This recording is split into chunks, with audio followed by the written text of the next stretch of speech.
Hey guys, welcome to Roebling Road. We're at the finish of Rally North America, and we've been having a great time in this GLE63 AMG. We are going to test it out on the road course. It's been murdering on the drag strip. I'm sorry we have to run windows down.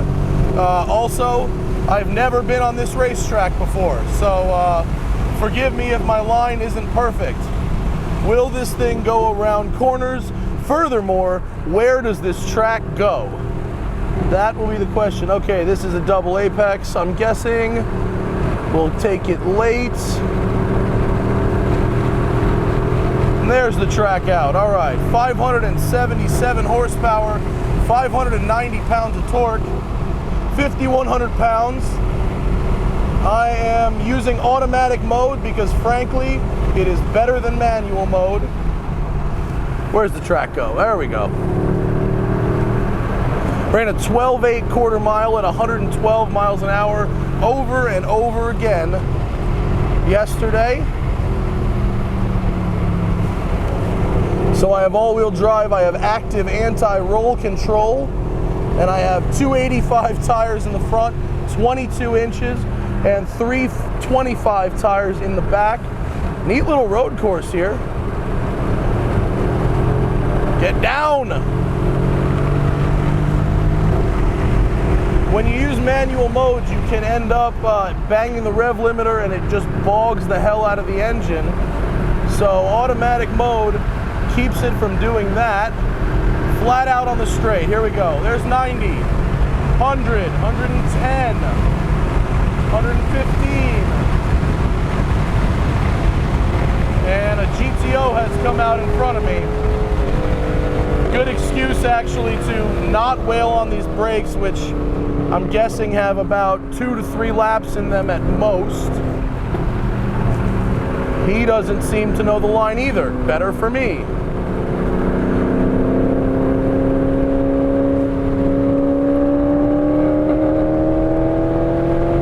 That car is loud.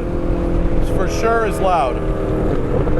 So the funny thing about this car is, despite the fact that yes, it is ugly and yes, it is silly, it drives really, really nice between 5 and 7/10. Canyon road speed, I would say actually the speed we're going right now. They're only allowing point buys on the straightaway, by the way, which is why I am still stuck here. And it's really nice at canyon carving speeds. Once you start to get into the stability control, which cannot be fully defeated, it all sort of falls apart. At least that's what I've learned so far. And once I get around this GTO, I will show you once again. Come on.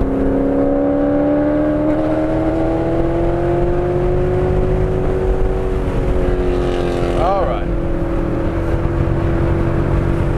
Bucked a little there, going down a gear, but let's open up the throttle. Let me get a point by, son. Can I get a point by? I'll take one even if I don't get it. Keep it flat. Taking passes, taking names. Brand new WRX modified right on my ass. I'm gonna brake real early here because with my 5,100 pounds, it is just going to be too tough to keep these brakes alive for the period of time in which I need them.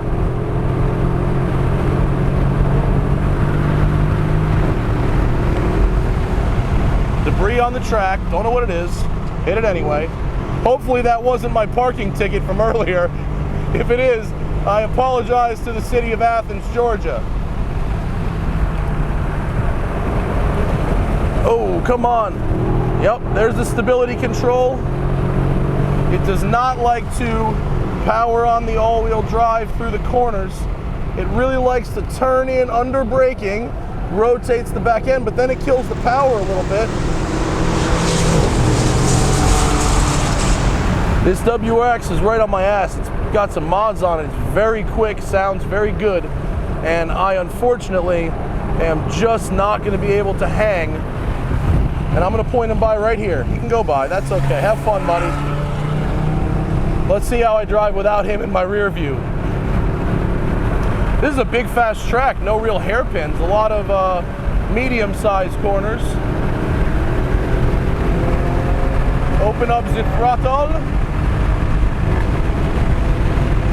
There is a Porsche Turbo up here. He's a novice driver, but he's got a really fast car. So I expect we'll probably be stuck behind him too. See, I think this car is silly. I think a real roof is much, much preferred. And the GLC, which is coming out, will have that. Thanks for the point buy.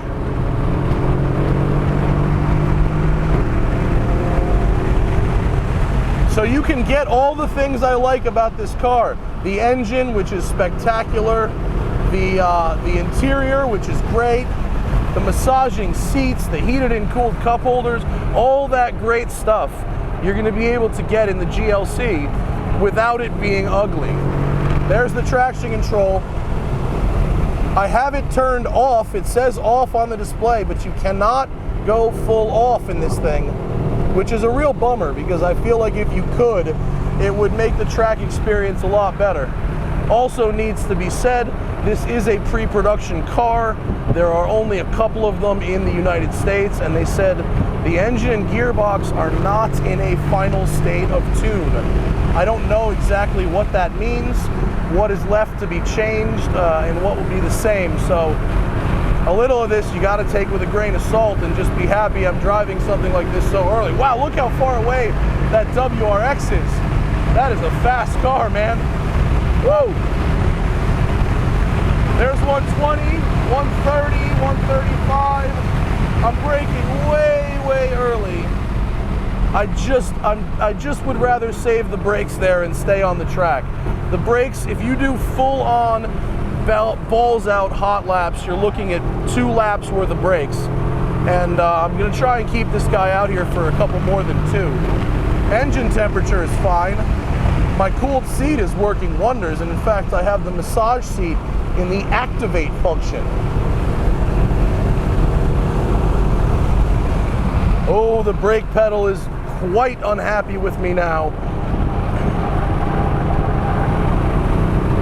I have a feeling I have boiled the fluid. Now it feels tight, and then it feels loose. Not a good sign.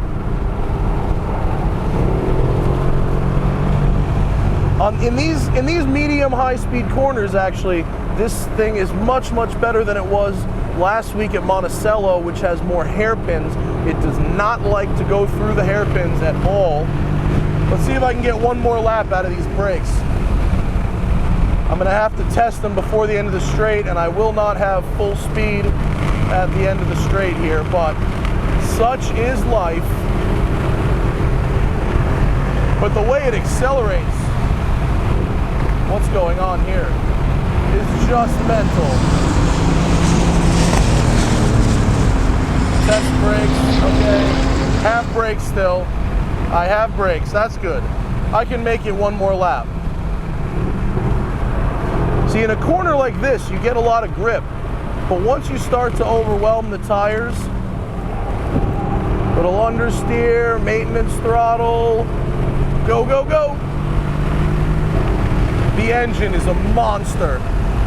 I mean, for a 5,100 pound truck to run 12s in 95 degree, you know, Georgia heat is really, really impressive. Over and over and over it did it too. Get down, get down. It's great until the traction control steps in. Then it all falls apart because it just kills power exactly the same way as it does when you bang the rev limiter. It doesn't stop, it just bogs.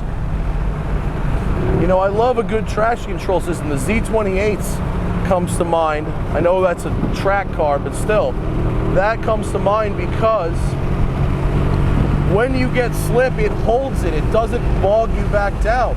This bogs you back down. And it ruins your momentum. I mean, really, really ruins it. In situations where you could otherwise totally recover, it absolutely bogs you down.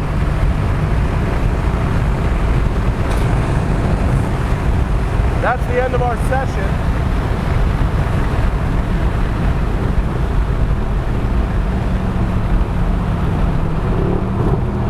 So here's the point.